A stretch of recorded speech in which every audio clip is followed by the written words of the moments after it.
Alright, mga minamahal, yes, it's me again, Alicia nyo. Nagbabalik muli para sa ating panibagong video. So, eto na nga, mukhang totoo ang rift between Duterte, Sara Duterte, at dito nga po kay Senator Bongo. So, sabi dito ng Philippine Defense Forces Forum, VP Sara Duterte distances herself. Oh, nandyan yung keyword. Oo, umiiwas, lumalayo. O, bakit? From the investigation into Senator Bongo's family alleged securing 90% of infrastructure project in Davao worth 7 billion. She implied that Bongo is an ally of her father, not hers, and therefore she could not be linked to the scandal. So ngayon, mga minamahal, ang punto ni VP Sara Duterte dito is, teka, diba? Sama ko yan. Hindi naman ata ako karapat dapat na ma-involve dyan. Alalay lamang yan ng aking ama. Iba po ang trabaho ko. Diba? So, actually, parang sa sinabi ni Sara Duterte, meron talagang bitak. Kasi pwede niya naman talagang sabihin na hindi totoo yung mga allegation dyan kay Bongo, kung talagang totoong okay sila. 'Di ba? Sabi ko nga sa inyo, may Team Hanelet, may Team Alputera, may Team Bongo. So, pwede na, 'di ba, sobrang basic naman na sabihin ni, tawag dito, sabihin ni Sara Duterte na walang katotohanan yung mga issue na ipinupukol dito kay Senator Bongo na nakakuha ng halos 90%, 'di ba, ng mga infrastructure project sa Davao na umaabot ng 7 billion. Kasi isipin nyo, 90%, ang laki nun, mga minamahal, 'di ba? Halos lahat ng proyekto ay umiikot lang sa sa pamilya ni Senator Bongo. So ngayon, pwede namang sabihin ni Sara Duterte na hindi naman kasi totoo yan. Pwede niyang itanggi, 'di ba?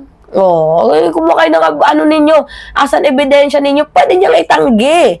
Pero si Sara Duterte nagbigay ng linya na para bang iniwan niya sa ere itong si Bongo. Sabi niya, hindi ako kasama dyan, ha? Kaalyado lang yan ng tatay ko. Hindi ko siya trabahante. Ibig sabihin, distancing move ang ginagawa ni Vice President Sara Duterte. Kasi when it comes to the politician, mga minamahal, lalo na kapag senator or vice president ka, kapag nagdi-distance ka, lumalayo ka, ibig sabihin, ayaw mong madamay. Yan lang naman talaga yung pinaka-basic dyan, ayaw mong madamay. So, nagdadahilan ka na, ay, hindi ko naman yan, ganito, 'di ba? Pero ang totoo dyan, mga minamahal, kung fake yung issue dito kay Senator Bongo, dapat diretsahan niyang sinabi na walang katotohanan yan. So, meaning, baka totoo nga rin ang issue ni Senator Bongo na almost, almost ilan to? 90%, 7 billion. 'Di ba? So, maybe, baka totoo nga ang issue ni Senator Bongo. Dapat kasi supposedly sila nagpoprotektahan. Kaso parang ang nangyayari, kanya-kanya silang ego. Kanya-kanya silang taas ng ihe, kanya-kanya silang lakad, 'di ba? Kasi ang ginawa ni Sara Duterte, nang-iwan siya sa ere, instead na sabihin niya na fake lang naman yung issue, walang katotohanan yan. Pwede niyang sabihin ganun, pero hindi niya ginawa. And I don't know why, bakit yun yung naging movement niya na itanggi na, ay, political ally yan ng tatay ko, pero hindi yan nagtatrabaho sa akin. Kumbaga, yes, totoong may usok, pero wag niyo akong idamay sa apoy. 'Di ba? Kaya mas lalong nagiging legit tuloy sa publiko na baka merong hidwaan dito kay Sara at dito kay Bongo. At saka matagal na yan nahalata na yan ng mamamayang Pilipino. Lalo pat nung nung hindi naman pumupunta doon sa The Hague, the Netherlands. Hindi natin alam kung ano yung reason. Bakit hindi pumupunta si Senator Bongo, 'di ba? Mga minamahal, diyan sa The Hague, sa The Netherlands. Kasi meron din tayong nabasa before na binitrade ng sariling allied ni Duterte itong si Digong, kaya napunta sa The Hague. Yung nandun pa sila sa Hong Kong, merong isang malapit na senador na nagsasabi na, sir, umuwi na tayo. Kasi kapag hindi tayo umuwi, mas lalo na tayong papatunayan na totoo nga yung mga aligasyon, ganyan-ganyan. So, pinilit siya nitong senador na to na umuwi ng bansang Pilipinas kahit pa alam na may posibilidad nga na damputin na si Digong, 'di ba? Mga minamahal, papunta ng The Hague, papunta ng the Netherlands. So, if we will look into another angle, mga minamahal, alam naman natin na yung tension ni Sara Duterte at ni Bongo, hindi lang talaga umaapoy yan. So, sa circle lang nila yan, oo.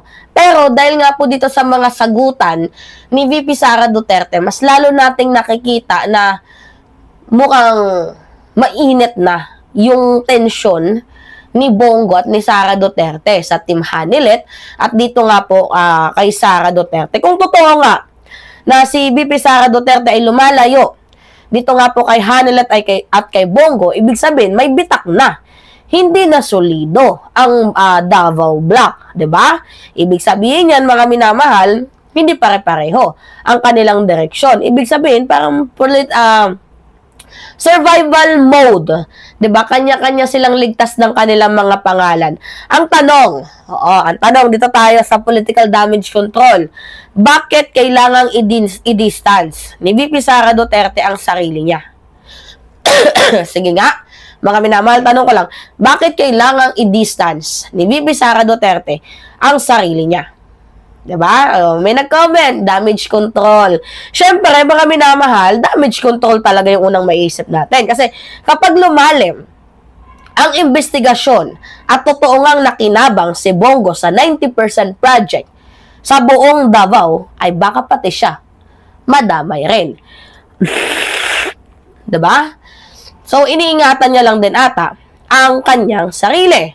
So, basically, ayaw niyang madamay sa issue ni Senator Bongo. Lalo pat may issue na nga siya sa impeachment, madadagdagan pa. Diba, mga minamahal? Kaya, mabilis ang kidlat.